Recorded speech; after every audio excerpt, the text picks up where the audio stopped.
So we'll just give it a couple of seconds to come up on everybody's screen. Yeah, so I think now it's about to come up on Facebook, I would say. But for those who've already joined us, hello and welcome. This is the Global Human Rights Group monthly discussion hour, and we are streaming on Crowdcast. If you want to come over and give us comments and questions in Crowdcast, that would be great. We're also live streaming on Facebook, and I'm going to try and keep up with the comments and questions on Facebook as well. So for those that don't know, my name is Claire Mann. I'm the Executive Director of the Global Human Rights Group, and we are joined today by a fabulous expert who's going to talk to us about healthy boundaries for human rights defenders and social justice advocates, and that is Randy Buckley. So welcome, Randy. Thank you very much. Thanks for having me, Claire.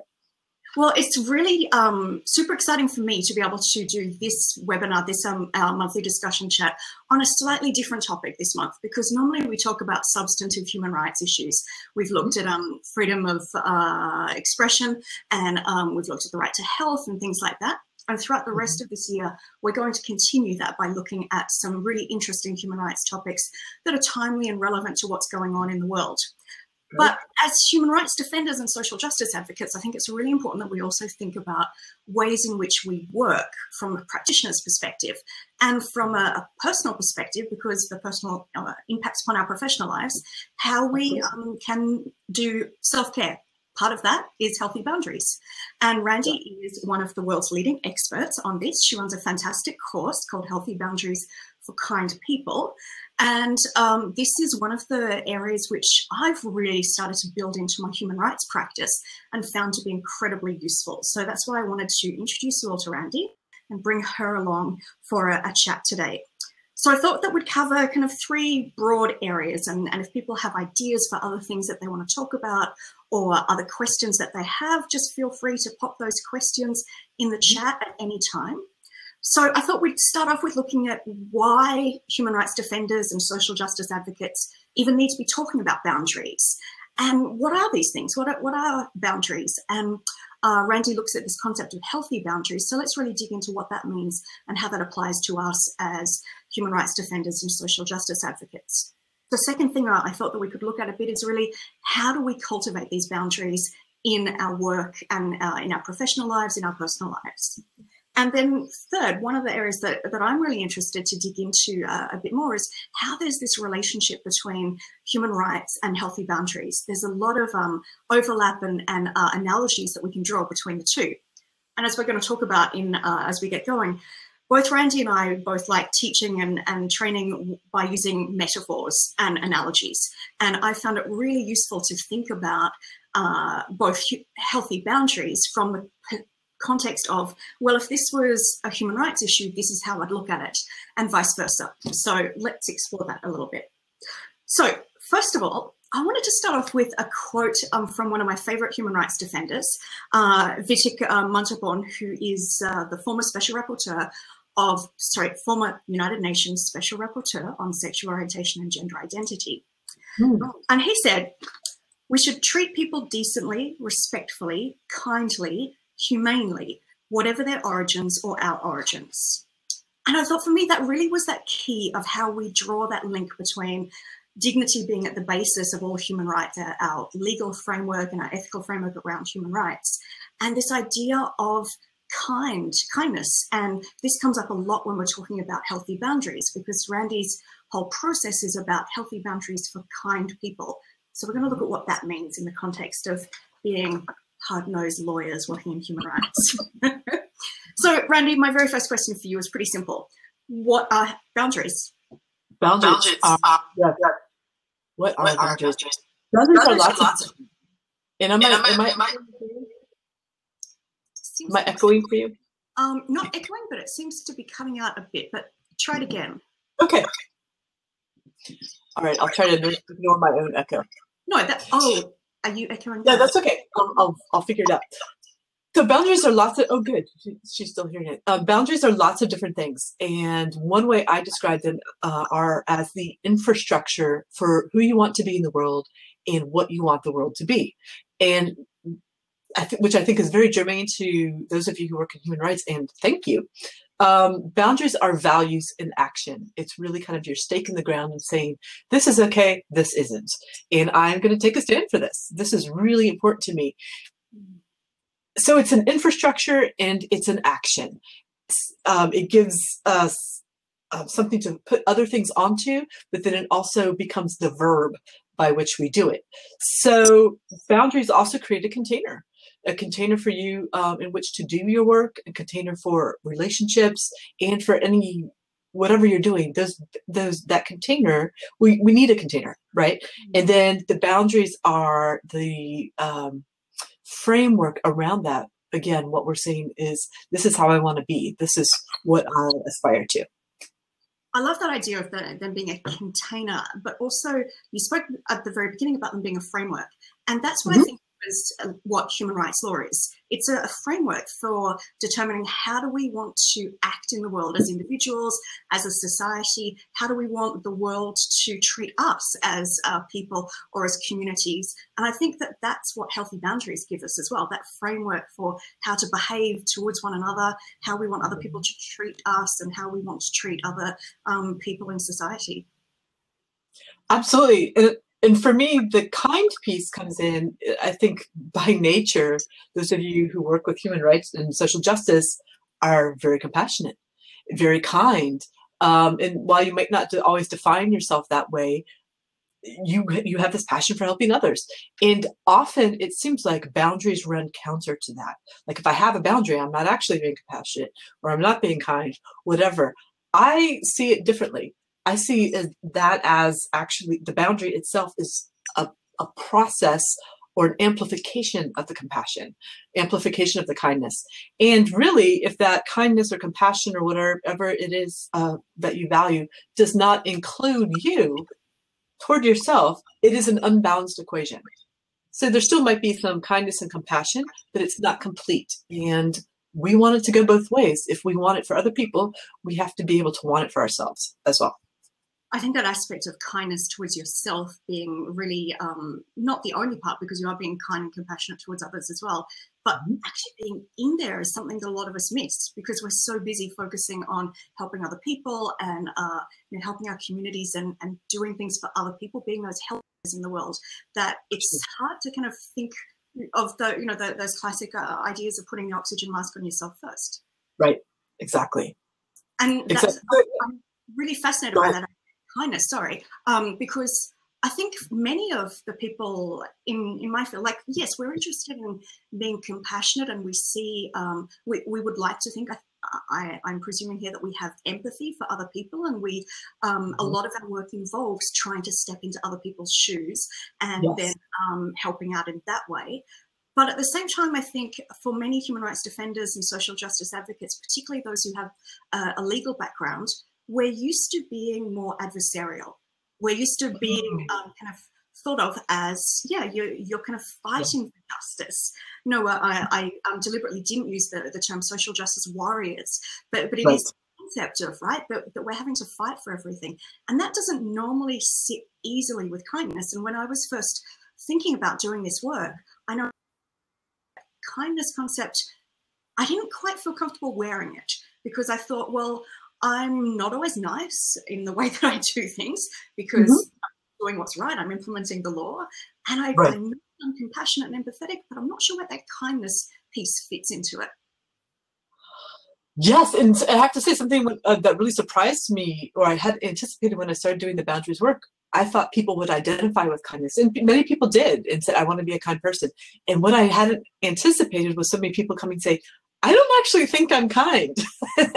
And to me, I was so surprised they were saying that, because very much like those of you who are doing this work and have a legal background, I see the difference between nice and kind. And I often think we are conflating niceness with kindness and vice versa. And so while being adversarial might, so niceness in my very nutshell definition is comfort, making somebody else comfortable and not rocking the boat. Whereas you guys are rocking the boat intentionally, and you're rocking it really, really hard. And to me, that's kind, because kindness will not let unkind things perpetuate. So I think it's really important. I think there's a place for nice. I think that's where manners come in. And, you know, if you're sick at home in bed, it's really great if somebody's being nice to you. And kindness is that taking a stand in the world. I often say my kindness is fierce like a mama bear. Huh. You know, she's also a warrior. And so she's taking a stand for it, this thing bigger than her, but she's also going to extend that to herself. So it's coming out, but it's also going in. Yeah. So that's fantastic. And when I kind of learned and really took that understanding of kindness in, I was really able to identify with it and go, yeah, I am kind. That fierce kindness is what I have. And that fierce ability to advocate for others, not always for myself, but that's where that kindness is about yourself as well, comes back in. And often I think, particularly for those of us who are doing the work that we're doing, that kindness back to yourself is really difficult. And that's where there's a lot of kind of feeling of, oh, I'm disappointing other people and the people that I work for and things if I switch off. Or I know as a busy professional woman, I often think, if I could just learn to say no. You know, my whole career has been built on saying yes to all these opportunities, but there comes a point where I'm torn in so many different directions, and to do a good job, I have to say no, or else I'm just left feeling frustrated and disappointed in myself, or resentful, and all those kind of things. So is that what boundaries is about? Saying no? In part, but not completely. So boundaries to me are about actually the saying yes to those things that you value. So while you might have said yes to a lot of things, some of them you're probably really glad that you did, and some you may not have valued as much, or you saw the broader picture and the value of it. Oh, this would be really good for this other project I'm working on, even though I'm taxed. So it made sense to say yes. And when we don't value, it doesn't have as high of a value for us, we need to say no, so that we aren't just giving more into our yes, but that we are taking a stand for that value. And it's not, to me, it's not black or white. It's not this binary system of yes or no, but it's really about what we want to breathe life into and what exactly we want to take a stand for. Is that kind of what you're asking? I want to make sure. Absolutely. And actually, that reminds me of, in the work that we do together, you often speak about the children's book, The Giving Tree. Now, I actually wasn't familiar with that book until you started talking about it. So I'm wondering if you can explain the book and explain how that relates to the healthy boundaries thing, because I think for me, it was one of those examples that really hit home. Oh, good. Okay, so I received the book, The Giving Tree by Shel Silverstein, when I was about 7 or 8. And I had his other books, and they're great. He's fantastic. Where the Sidewalk Ends is just amazing. And I started reading The Giving Tree. And it's about this tree, this little boy. He goes to this tree. Oh, my gosh, and the tree loves this little boy. She'll do anything for him. And he wants apples, so she gives him apples. And then as he grows older, he wants different things from the tree. He wants, to the point where he wants to build a house. It goes on. And she just is giving and giving and giving, because unconditional love, unconditional love. And it's supposed to be a story about unconditional love. But what I saw was, let me give myself away till there's nothing left. And in the end, she was not there for him, because she had depleted herself. Her being that resource had been completely depleted. And to me, that tree had really unhealthy boundaries. And I was very aware of this as a young kid. And putting this emphasis on giving to the point of not existing anymore is not serving anybody else either. It's not just serving you, but it's not serving anybody else, because now you're gone. And I think at one point, at the end of the book, or I'm making this up, but I'm pretty sure at the end of the book, the boy wishes he had shade. Well, he depleted the whole tree of all of its resources, and she let that happen. And if she, in the book, people are like, oh, you know, but so beautiful, that love. But then there was nothing left. And I think that's really difficult things about our profession, is that kind of martyrdom is what many people aspire to.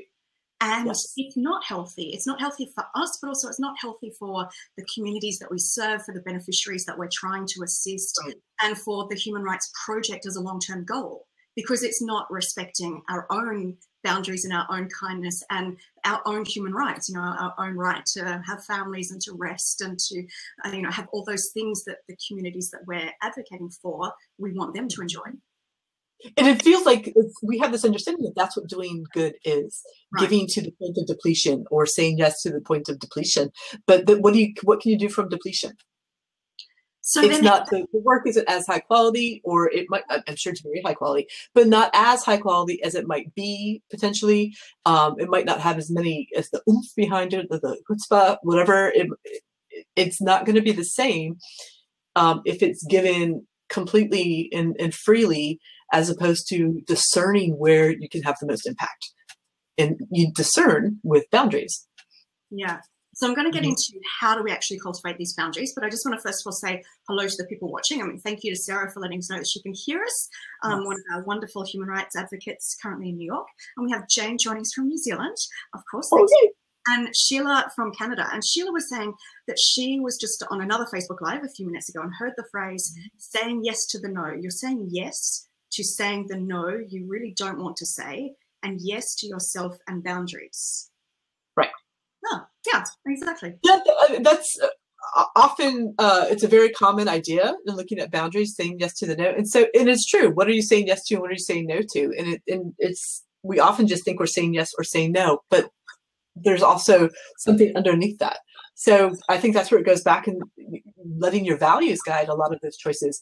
If I'm saying no to this project, what am I saying yes to as a result of that? And vice versa. Right, exactly. We have some other amazing human rights defenders on the call as well. So I just want to say a shout out to Nicole, who's joining us from Geneva as well, and others who, most of these people are working, the human rights people are working in non-profits, doing amazing work, but like many people in human rights, working around the clock non-stop. Now, we're joined at the moment by most people who are kind of working or living in cities, but a lot of the people doing human rights work and social justice advocacy are literally putting their lives on hold. They're working in the field. They're kind of living and breathing their work 24/7. And yeah, that's a whole, I mean, that's not to say that those of us that live in cities are not also doing that, but I think it's a very different kind of way of prioritizing life and things. How would those people, well, how would all of us really actually put these boundaries into practice in our work? So, right. Go ahead. The healthy boundaries and the idea of kind, but what does that actually mean on a daily basis? Right. And it comes down to making choices and being guided by those values. So you might need to compartmentalize some aspects of your life and let those different aspects, I call them layers when we look at them in terms of a garden, be owned or defined by a certain value. So while you're out, I'll just say in the field doing the work, you may have a different set of boundaries that you may in your home life. And those boundaries need to be, and I'll get to the how in just a second, those boundaries need to be what will serve you, what will support you in doing that work so that you stay safe in that work, so you stay effective in all of those things. So, excuse me, the how, the first is I would look at where you might be feeling a little frustrated or resentful in aspects of your work.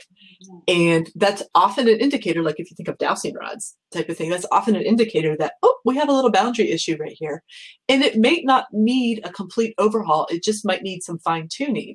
So at this point, you say, what do I value in this space? And whatever that value is, whether it's compassion or integrity, whatever that thing is, you then take that and you turn it into a verb. So then you handle that situation with compassion, or you invite more compassion from the other people into that situation. The idea is to try to balance that equation such that you have more compassion all around, whatever that value is. Somebody actually blew my mind a few years ago in this work, because I hadn't anticipated this, and one of her values was femininity. And she, first of all, wasn't sure how that fit in. And so we looked at what that meant. And it actually got us to the point of fierce like a mama bear, and which is a feminine thing. And so femininity had a lot of things. So in that space, in that particular layer, in those parts of her life where that she wanted that to be a dominant value, she would say, how can I bring more femininity into this situation? How can I evoke it from others? All different directions. Humor.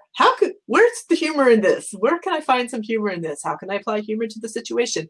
It really depends on what value you want to honor in that space. And I think the easiest way to then pivot and turn it into a boundary you feel really good about is to just start by turning that value into a verb. What would kindness do? How can I have more kindness here? How can I be more kind? Will it make the situation more kind if that happens to be your value? And that's a starting point, but it becomes a little bit like a compass in giving you a little bit of direction, and you start to find your footing from that point.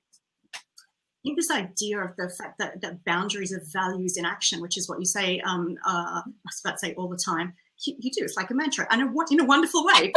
I say it a lot. Exactly.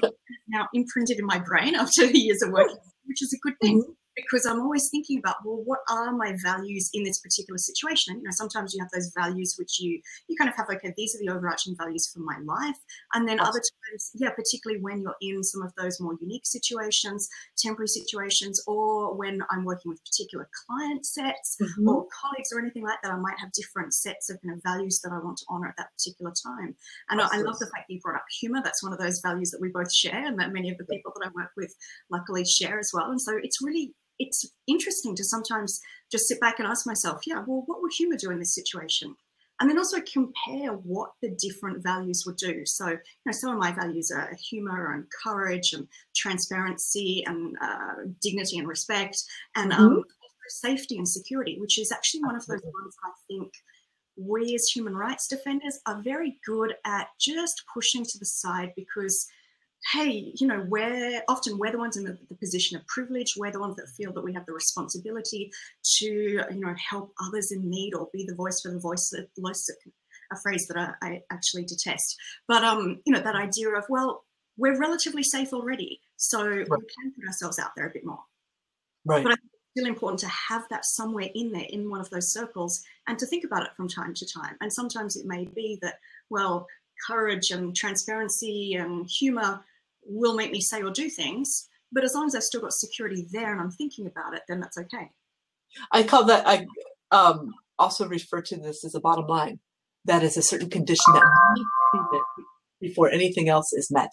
And that bottom line, or that, so if we're looking at it as the garden gate, nobody can come in past that.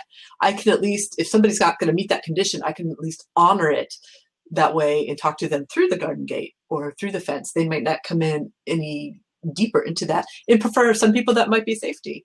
But I also think it's really important to say, am I going to honor safety by putting myself in an unsafe situation? Or am I honoring my other values by putting myself in an unsafe situation? Am I showing other people they're not worthy of safety if I'm putting myself in an unsafe situation? Because boundaries also serve as role models for other people. They're seeing what else is possible through that as well.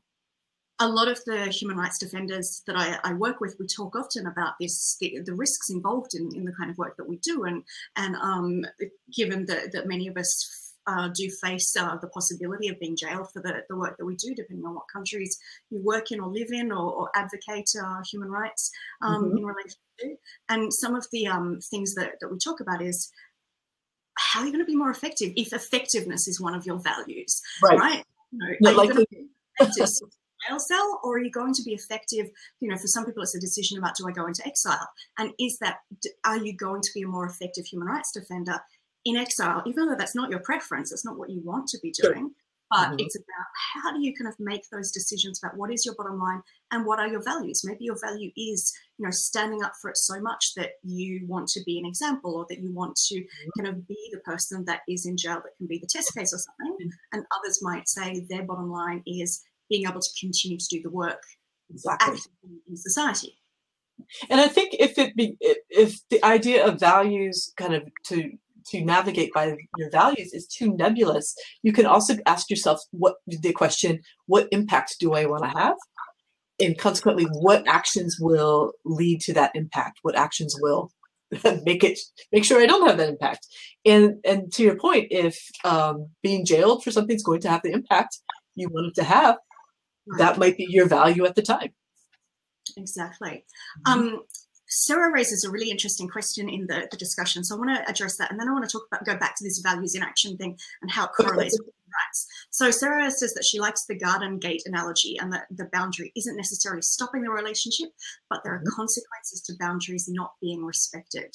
And I think that's one of the really key things that I find is a great parallel between human rights and healthy boundaries, is that both are these frameworks for allowing action as well as kind of preventing action. You know, in human rights, we talk about the freedoms to, do something, the freedom to have to enjoy human rights in our life, and freedoms from other people interfering with our ability to enjoy our own rights. So they're both that enabling kind of tool as well as a protection mechanism. Absolutely. And what I love about that, and Claire knows that, I think one of the ways I think about boundaries is boundaries are like a garden, and that's where the garden gate concept comes in. What I really like about that is regardless of what else is going on in those things we don't have control over, we're still honoring our value. We're still honoring those things that are important to us. So it's still getting honored in there, even if other people aren't exactly meeting us with that, we are meeting them with that, with the hope that that will ripple out beyond the gate and into the world. That's where I've really found that useful for dealing with a lot of clients and constituencies and groups or individuals that we work with, where when we're talking about issues of human rights, people are desperate. Usually the kind of people that we're working with, they're in really desperate situations. And so it's completely understandable that their concept of boundaries is just kind of non-existent in many ways, or they're kind of fighting for basic survival. So they're not going to kind of ask for it nicely or stand back and wait in line or join the queue or that kind of thing. So that idea that I don't have to invite everybody into my kind of lounge room or my bedroom, metaphorically, I can build. We talk about the metaphors of both healthy boundaries being a house as well as a garden. And I often think about it as kind of both combined, that, in some cases, I'm inviting people all the way into my living room or my kitchen. Kitchen is one of the most intimate spaces in my home. And for others, I can talk to them at the garden gate. I don't have to invite them in, so I can, have those kind of what we call in human rights, the core minimum conditions, where we can communicate, we can talk about things, but I don't have to, invite them in or kind of run outside the gate to help them and hold their hand and walk with them to their garden. Exactly. And we have, and it sounds like in human rights and in lots of other places, we think being kind and nice is pulling everybody in. Oh, come in, come with me. We're together. You're valued. Da da da da da. And all these things. Whereas there's no space for you, and you will be compromised somehow, whether it's energetically or values not being honored, boundaries not being honored, but rather you can meet them where they're at and still be that thing you believe in and put it out there. Yeah. And just saying a shout out to Michelle in Australia who's joining us, and Monica in the US who's joining us as well. And Monica says consequences to boundaries not being respected. Yes. And I think this is a really big thing about that consequences. And again, there's this analogy here in human rights, and that in human rights, the whole point of it being a legal system is that we have accountability. So if human rights as a legal system are being violated, then we have accountability mechanisms, and if mechanisms are not so effective, we have the concept of accountability, and we have peer pressure and all that kind of thing to kind of just say that, well, there is a consequence to boundaries, or in this context, human rights, not being respected and honored and that kind of thing. So how do we apply those in our own life when it comes to healthy boundaries? I think it's really important that when we think consequence in our own life, we're not thinking punitive, because it doesn't, I violated my boundaries. Or that's not helping the situation. And that's the same in human rights. We don't always think about punitive things. We're often thinking about trying to restitution, trying to put the situation kind of back in the right way, trying to help people in another way rather than it just being. So it's more about enforcement and implementation rather than that kind of criminal aspect. Right. And so I think very much in personal life, possibly the same way, you look at how can I make this right? And maybe that goes along with restitution a little bit, but how can I just kind of pivot from where I am and go ahead and honor this? I haven't honored this in my own life necessarily. So So if you're dealing, I was thinking with boundaries with myself, but if you're thinking of other people in your personal life, not honoring your boundaries, we need to let them know what the boundaries are. And so often that we think people should know or assume they know.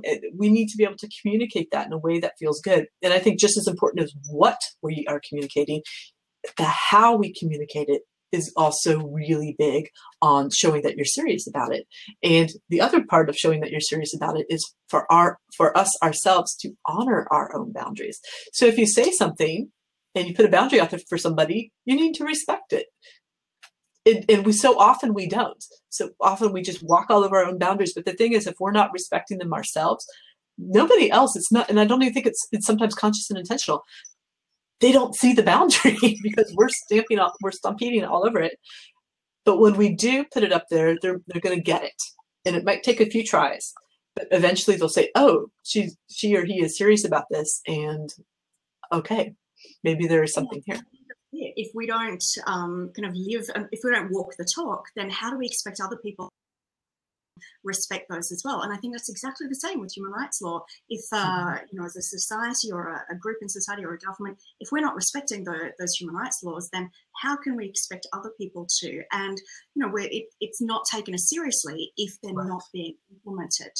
I think there's some really interesting aspects. I want to go back to the idea of this values in action thing, because this, I think, is where there's the biggest link for me with human rights. So in human rights, we talk about the idea of there being human rights principles, which kind of underlie all of the work that we do. And if we're looking at putting in place a human rights-based approach to thinking about policy development or aid programs or developing legislation or anything like that, we think about a number of different human rights principles.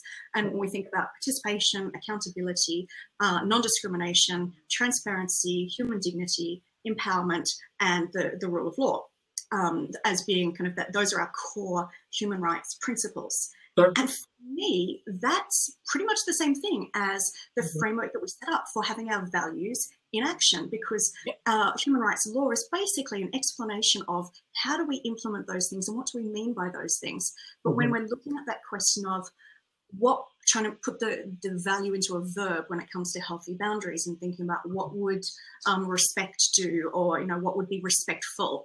In human rights, we think about what would we have to do for transparency, or what does accountability mean in this situation? So I think this kind of way of thinking for human rights defenders and social justice advocates, we're already really used to thinking in this way.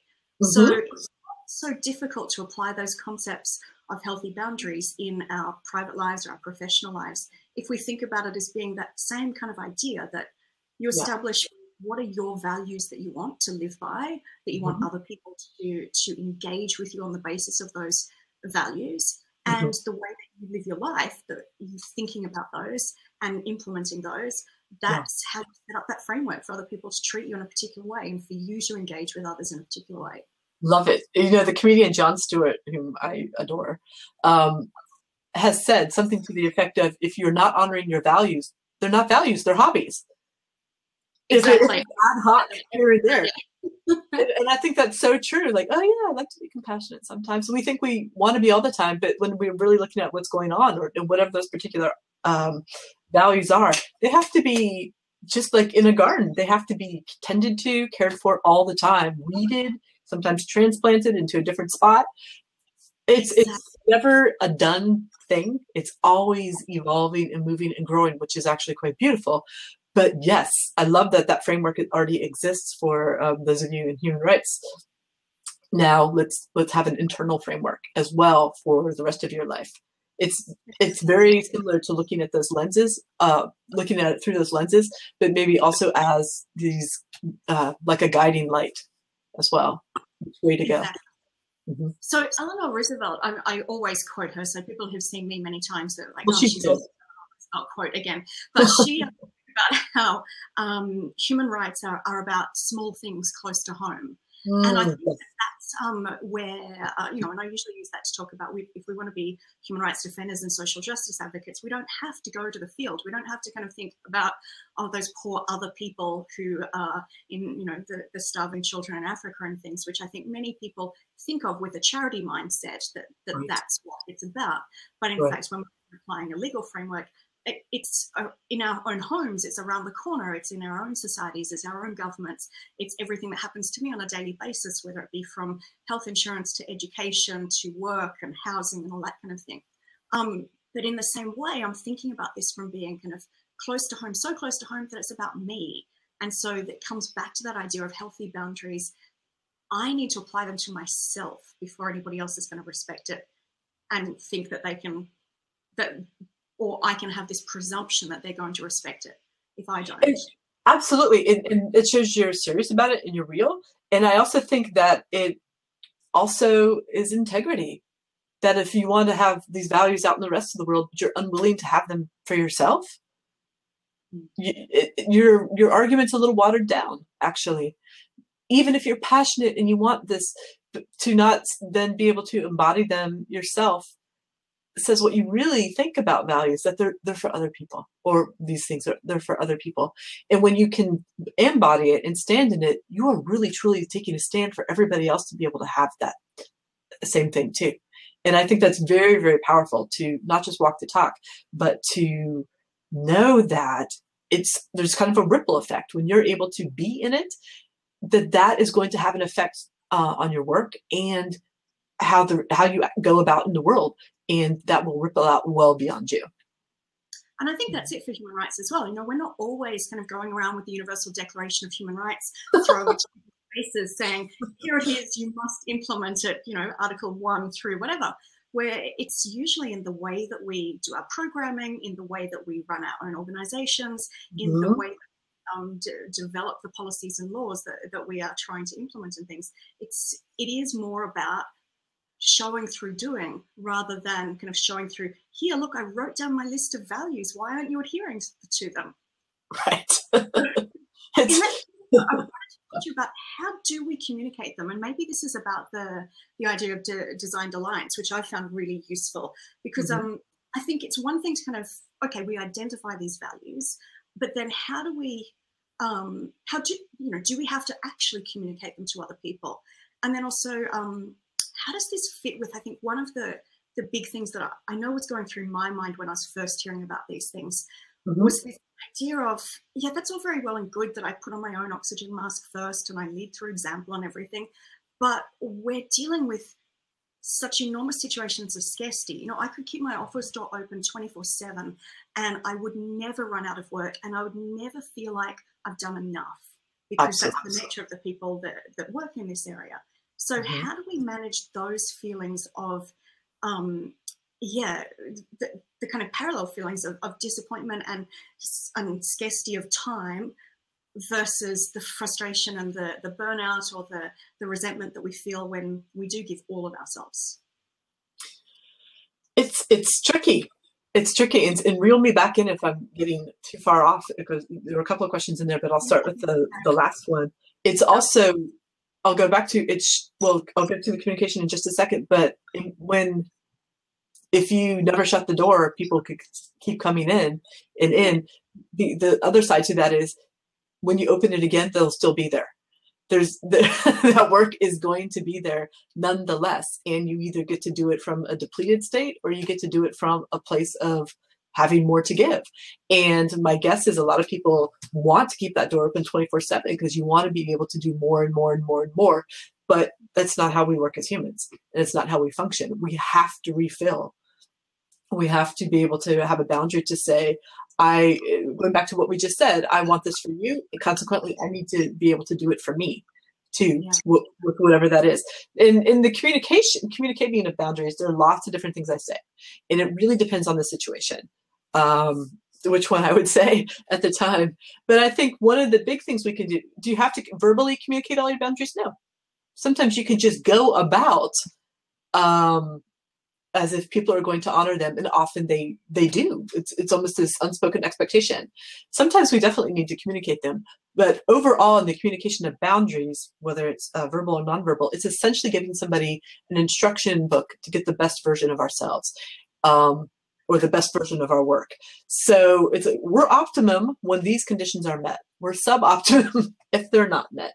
And that's, I think if we can think of that, that really helps in being able to shut the door when it's time, or in the communication of them, knowing that that is an important part of it. So it might be holding the expectation for others, because often people will rise to the expectation, not always. But when we are communicating it, if it's not a relationship that has lots of history, or you need to sit down and you're really going to value the conversation, make it brief, because explanation tends to sound like negotiation. And those of you who have a legal background probably know to look for where it's not lining up. And if you're desperate just to communicate your boundaries, you just need to put out that bottom line. Say, you know what, I'm really not interested right now. Thank you for thinking of me. Or that sounds like a really cool project. My plate is full, so I want you to get somebody who can give more time to it. Whatever those things are, but being very clear, as opposed to saying, well, you know, my plate is full because da-da-da-da-da and da-da-da-da-da.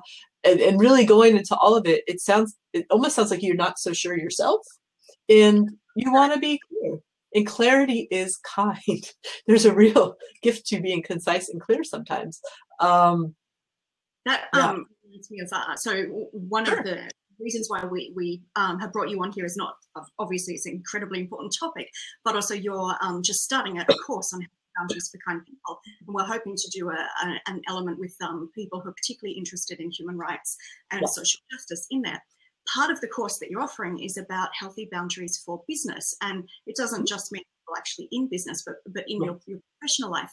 And one of the things when I first did that course that I found absolutely brilliant was these ideas of that instruction manual for telling other people how to work with you. You know, even that self-identifying, how do I work best? And I do that now. You know, I'm really clear with people about, so look, I'm not a morning person, so don't expect me to be up and, you know, with it first thing in the morning. And when it comes to those ideas of, you know, not giving too much of an explanation, because then it sounds like it waters down what your boundary is, or it sounds like a negotiation. You know, I don't say to people, no, I don't want to meet you at breakfast at 7 a.m. because I'm not going to be at my best capacity. I just say, I'm not available. Right. How about 10? Not available is because I have a date with my bed. They just hear I'm not available. Exactly. And idea of that instruction manual about how to work with you, I found really useful. And better at expressing those things, even for example, with email. And I want to move on to social media in a minute, because that's where we do a lot of our advocacy as well. But you know, anybody who's emailed me knows that I have a autoresponder set up, and we all hate those autoresponders, but I've tried to put my values in it. So a bit of humor, but also those really clear ideas of, I'm hopeless at email. I love reading it, hate responding to it. So if I get a response from me, email me multiple times, or call me, or WhatsApp me, or find some other way of getting hold of me. Carrier pigeon is probably going to be more effective, but just kind of setting those expectations so that I'm not frustrated that, I'm self-flagellating about what I haven't done. And also other people are not holding these expectations, which I'm not fulfilling. And so they're not frustrated with me either. And one of the things, you know, I say, and it's like a little segue here, I'll say it, boundaries are also expectation management. Right. This is what you can expect. This is what I need so that you can expect that good thing. Your autoresponder is fantastic, by the way. It's one of the best I've ever seen. Not that everybody now needs to email you to get to get it. That's the downside. I want to see.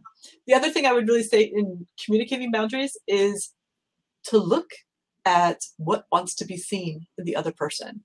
So often we get pushback on boundaries either because they're unclear, the other person doesn't like it, they're not used to it.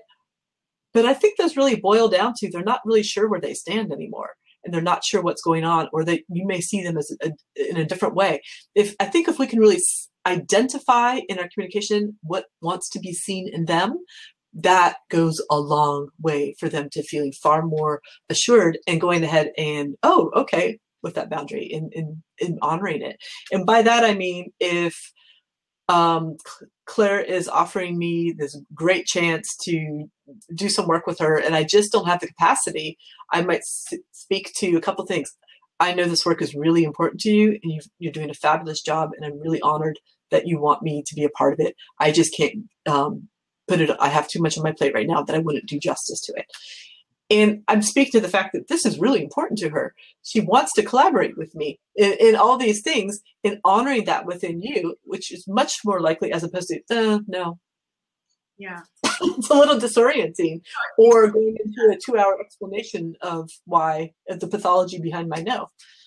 And that also for me has been one of the revolutionary things about working with you for a while, knowing that I have no fear about asking you, could you do this, or could we do this, or what about this, because you will be honest with me, because that's one of your values. So that removes all that kind of passive aggressive underlying that happens in so many communications and in so many relationships, particularly in the workplace, or particularly when we're working with people who naturally tend to be kind of martyrs for the cause, where they'll say no, but they really mean, sorry, they'll say yes, but they really mean no, or they really hope that you're not going to take them up on their offer.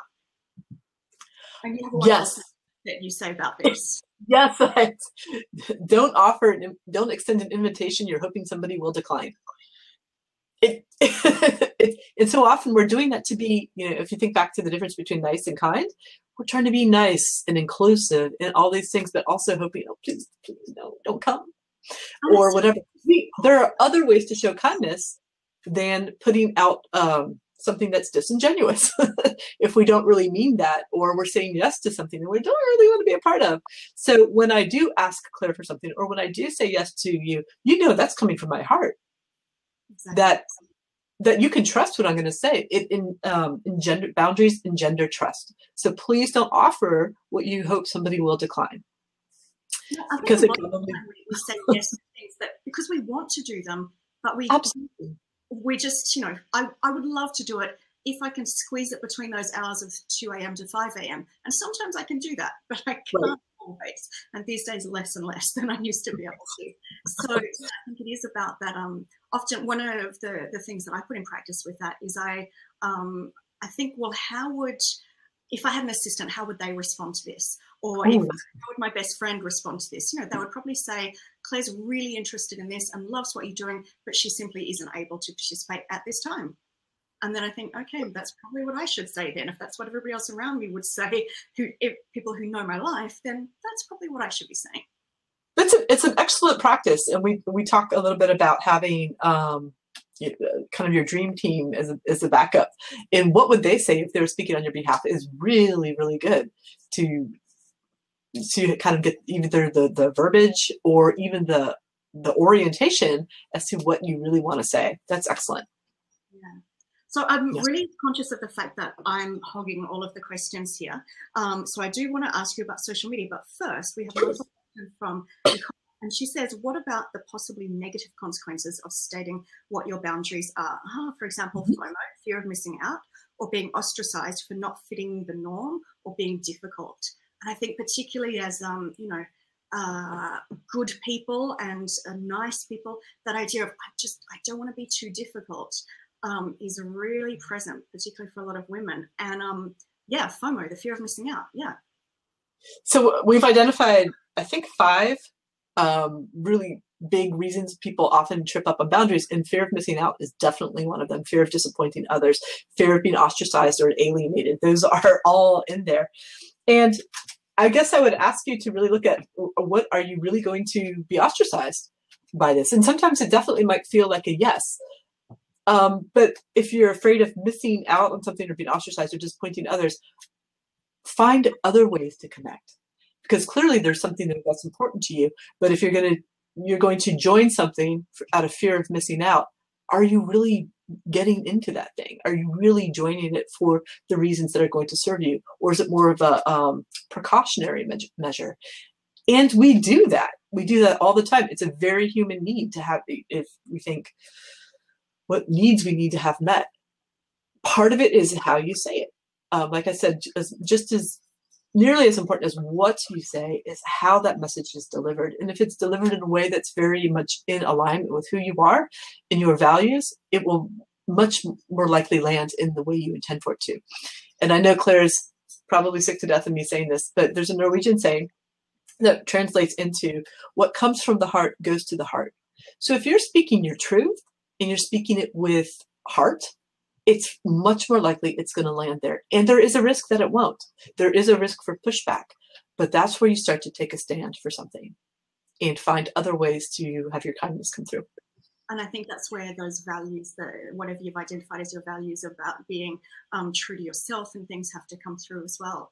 And I do think that issue of really feeling like you're going to be ostracized or you are actually being ostracized and you're missing out on something, it pops up a lot. And I'm reminded of, you have this wonderful free book that people can get on your website, which is a collection of essays that you've written. And I always remember this one where you're standing on a boat looking at the shore and feeling like you're, or other way around, and you're feeling like you kind of your gang is over there and you're not part of it, and there's that big FOMO there. But the realization is actually, well, maybe if you're not part of it, it's because it's not your gang. I probably did a horrible job of mashing up that story. No, I actually like that. I like how you just drilled it down to think if I'm exactly, if somebody's going to ostracize me because of what I'm doing, do I really want to be doing something with somebody who would ostracize somebody for not doing that? And sometimes the answer is no. And sometimes it's a family member or somebody who's been in your life, or the answer is actually yes. But still, look at that question. We're going to put ourselves in a situation we don't want to be in just because we're afraid we won't be in that situation anymore. And I think there's a lot of people in that profession where, the human rights work is never ending, but the jobs are scarce or they're competitive, hard to get and things. So there's always this fear of, okay, if I'm being, I should take it because when's the next boat going to come along? When's the next job going to come along, kind of thing. And also, if there are opportunities there, then I should just say yes to them. So really balancing that idea or that feeling of, oh, if they've rejected me, then, that's the worst thing ever and I should just completely give up and things. That's really present there as well. And I think reminding ourselves of those values that we're holding helps something with that. Right. It comes back to taking a stand for what's important to you. Yeah. Mm-hmm.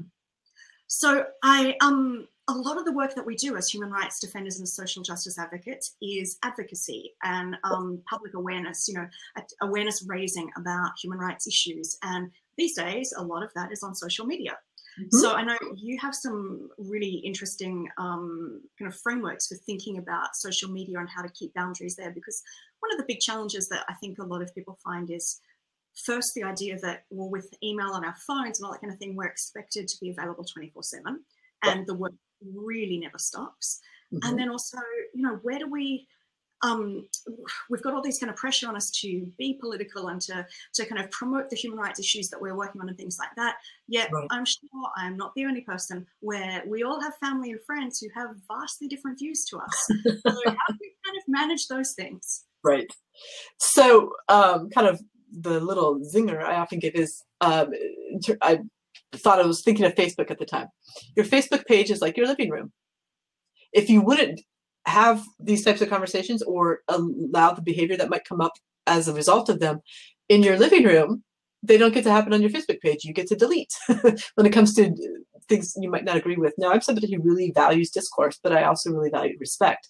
So I'm cool if somebody's got an opinion that differs from mine. I'm not when it becomes an issue of respect. And so that is my bottom line in that situation.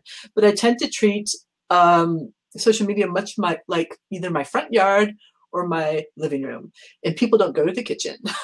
I don't share pictures of my child or other things going on. And it's not because I'm only trying to show one aspect of my life. That's just where my boundary is for my comfort level. So I often say that and I think what you were saying before is it's not just about what you actually say, but it's also about what you accept and what you tolerate. Like, I know that there's a lot of times when people have kind of said stuff on my Facebook page, which if they were saying it in my lounge room, I would politely show them the door. Absolutely. And I think, you know, I say humans are not their best on social, we are and aren't our best on social media or in parking lots, because there's this anonymity to where we could just, and when we're allowing that any space, including social media, we are basically allowing it to perpetuate.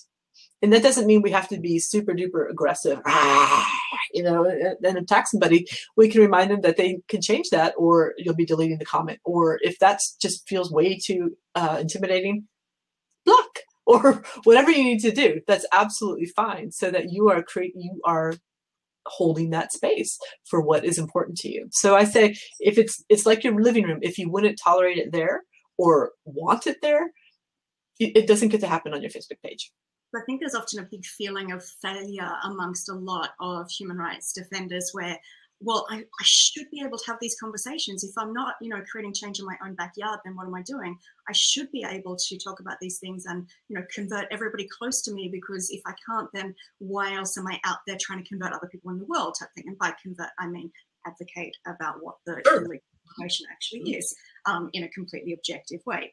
Absolutely. Actually completely. But the point is that I think a lot of the time we have to kind of just accept the humanness of our relationships and say, you know, sometimes it's the people that are closest or in particular circles where we do just have to say, you know what, I just don't talk about these issues with those people. And that's not because I'm not a good human rights advocate. It's because I'm drawing boundaries about what is safe and secure, or what is actually effective in my life, you know, and also honoring that idea of people having different discourse without me feeling the need to always say, actually. I love that. I love what you said. And I think effectiveness and efficacy are a huge thing.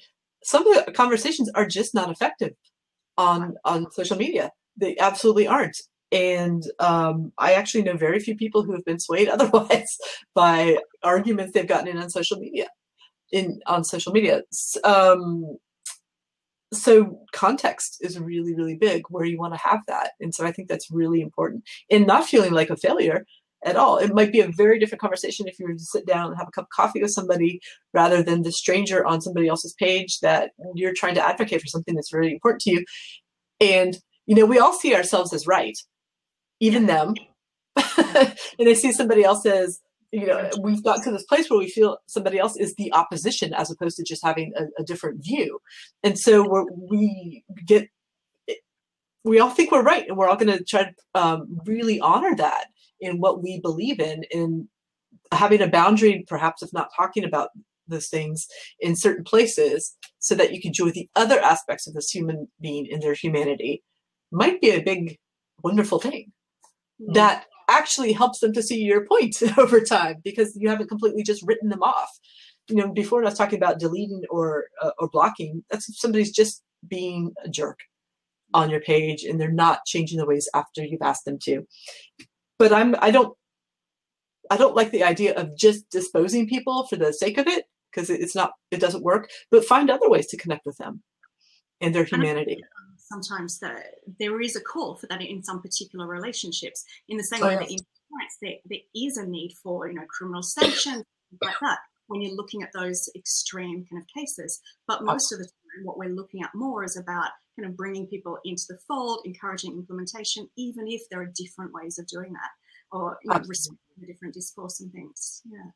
One thing where I've just seen when I do have these conversations, often with my uncle on Facebook or on other social media platforms, is, as opposed to immediately he says this and I say that, I say, tell me why you think that way, or what has brought you that way, or actually this is how I see it, or this has been my experience, in a way that's not necessarily in his face making him wrong, but helping each other see where we're coming from.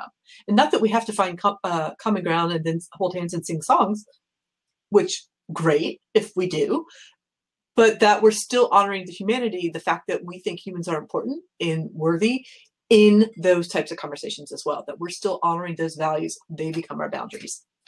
And I think any human rights advocate who has been in negotiations or done lobbying or done that kind of advocacy in any context, but particularly, for example, with diplomats and things like that, that is a great line. It's a great starting point of, so tell me a bit more about why your view is this, or why your government has this position, or that kind of thing. Because you don't go into a negotiation just kind of going, my view is this. You go in trying to understand where they're coming from, so that you address the different areas of concern that they actually have. So yeah, I like that.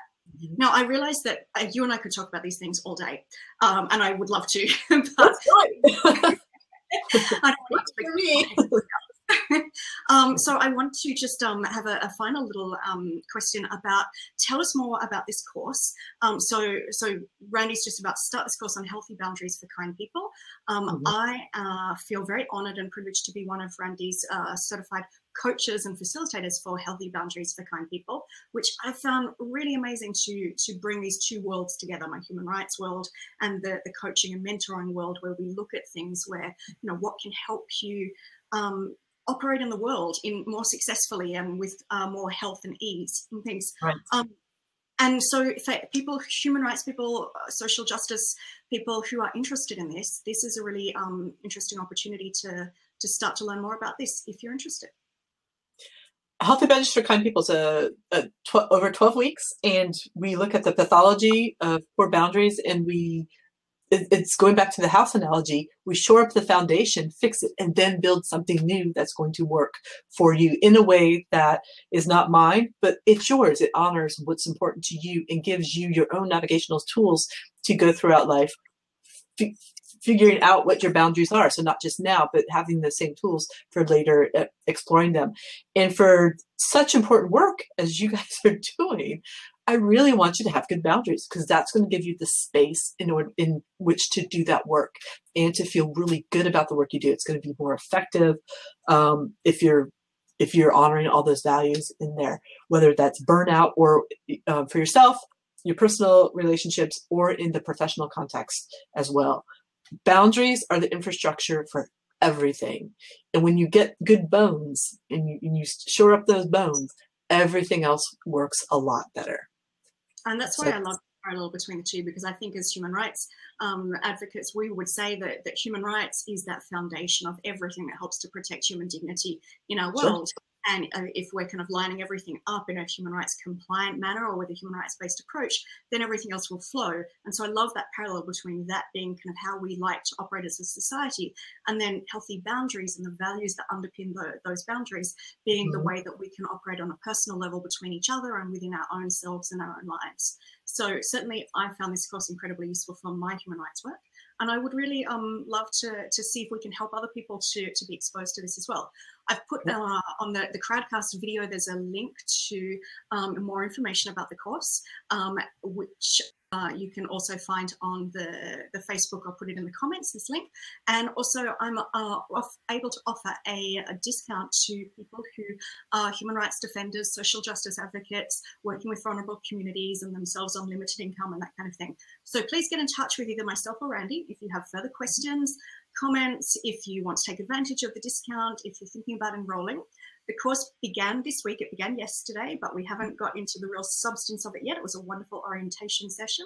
So there's still time to enroll, another couple of days to enroll. So do act on that quickly if you're interested. And do take me up on the offer of the discount if you're interested in that. And thank you so much, Randy, for joining us for our first Global Human Rights Group monthly discussion chat, or monthly discussion hour for 2018. It's a real delight to talk about. And thank you so much. Thank you very much for having me. And if even if the course doesn't sound good, for all of you doing this work, to know where you start and stop and what you do and don't have to take on to be able to do what you do is a boundary, and that's beautiful. And please find it. Thank you very much. So much of the work here has been so much of the work that we do with you. Sometimes it just sounds like these one-line quotes, but it takes me months to actually process and put them into practice in my life. And once I do, it opens up things. So we've got Some of the comments are saying, great chat, thanks to us both. I appreciate everybody who's been watching live and those who are joining us in the replay on video. Do get in touch if you have any questions. And thanks again to Randy. And bye, everybody. Bye. Thank you very much. Bye. Bye.